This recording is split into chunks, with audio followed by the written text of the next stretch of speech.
Hello everyone, I'm Coy Wire. This is CNN10. Happy to be back with you today. I had a stellar trip to Los Angeles to interview Simone Biles and her teammate Jordan Chiles, and they were very happy to hear some of our viewer questions. We'll be bringing that to you tomorrow. For today though, let's get this show on the road.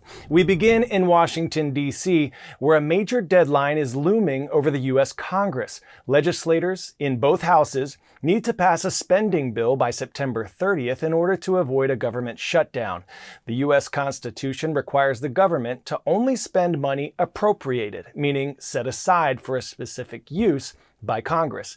The spending bills need to be passed by next Monday, since the government's new funding year begins on October 1st. If Congress doesn't appropriate the money in time, a shutdown happens, and federal agencies cease all non-essential functions. The impact is huge. Millions of federal workers and military personnel might have to work without pay. Prior shutdowns have also forced some national parks and monuments to close temporarily, caused flight delays, and threatened nutrition assistance to low-income Americans. House Speaker Mike Johnson unveiled a spending bill over the weekend to try to avoid this. It's a temporary solution that would fund the government until December 20th, not for the full year. That stopgap measure will start making its way through both chambers of Congress this week. Government shutdowns have happened before under both Democratic and Republican administrations. And with only a week to get members of Congress on board with the temporary plan, some agencies are already preparing for a shutdown just in case. Next, we head to Japan, where a coastal region that was devastated by an earthquake in January has now been hit by treacherous flooding and landslides. To all of our viewers there, we hope you and your loved ones are safe. Torrential downpours caused over a dozen rivers in the area to breach their banks in what officials call the heaviest rainfall there on record. Sadly, several people are missing and at least 6 people have been killed. CNN's Hanako Montgomery has more.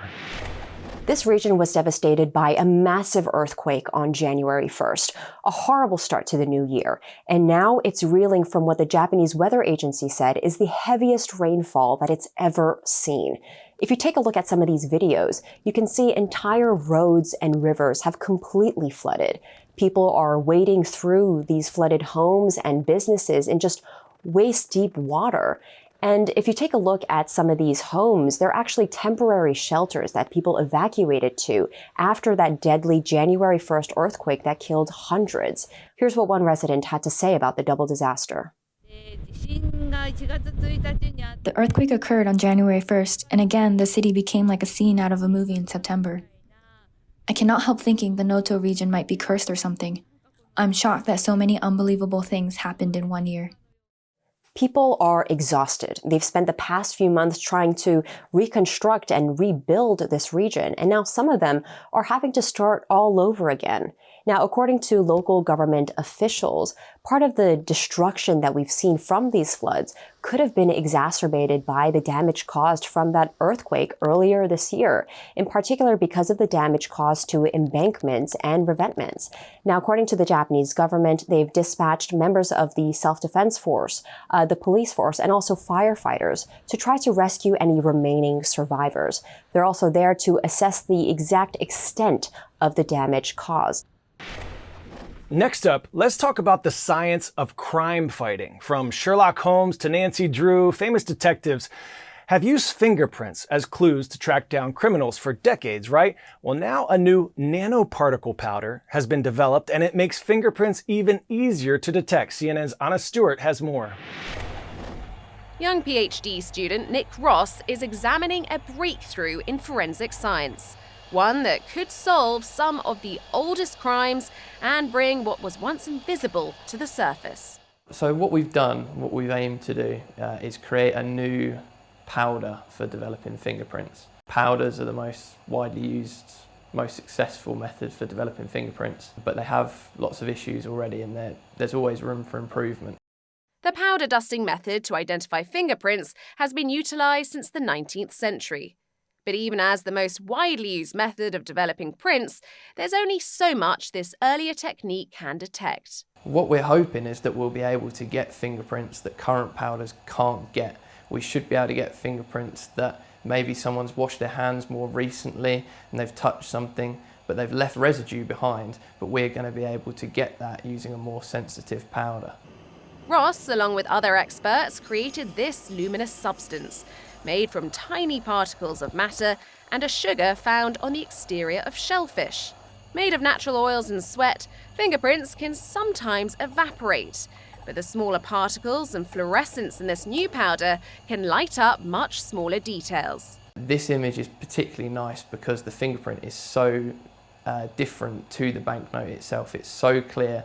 The fluorescence of the particles are so strong that there's no chance you mistake the detail for the banknote. There's even, as you can see, a fluorescent detail in the background, but that fluorescent detail is not strong enough to contrast with the fingerprint that's been enhanced. For now, experts can detect prints up to a month after it's been deposited. So could we go back and visit cold cases? I would be reasonably optimistic about this because there will inevitably be some residue left, perhaps not very much, but we don't need very much. You just saw how scientific advances are making fingerprints easier to detect. Well, technology is also making it easier to observe microscopic images and capture them on video. Check it out. This video illustrating how fruit fly embryos form won first place in the Nikon Small World in Motion competition. In order to capture the video, zoologist Dr. Bruno Velloutini used a technique called light sheet microscopy, which allows scientists to record video of a live organism under the microscope.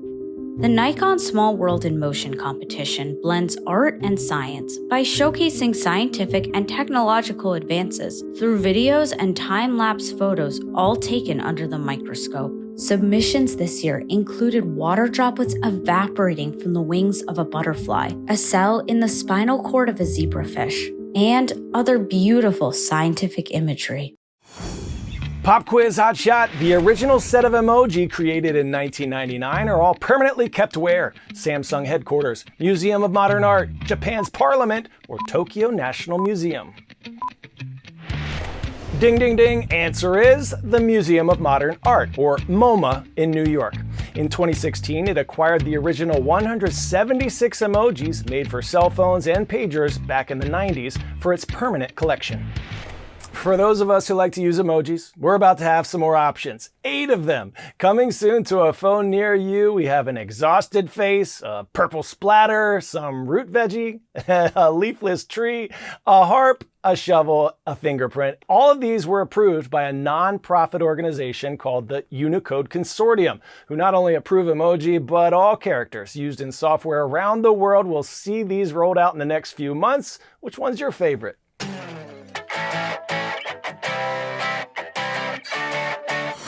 Today's story getting a 10 out of 10. Why don't you hear this? Meet Pesto, a 9-month-old baby penguin that is ginormous and becoming a social media sensation.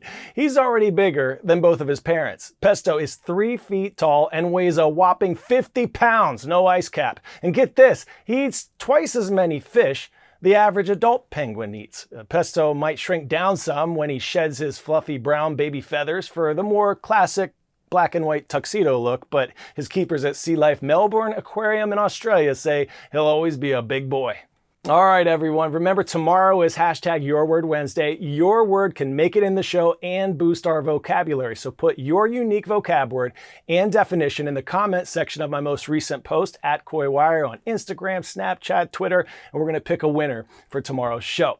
Our shout out today is going to all of my Badgers at Ribideau Middle School in St. Joseph, Missouri. Rise up. Have an awesome one, everyone. I'll see you right back here tomorrow on CNN.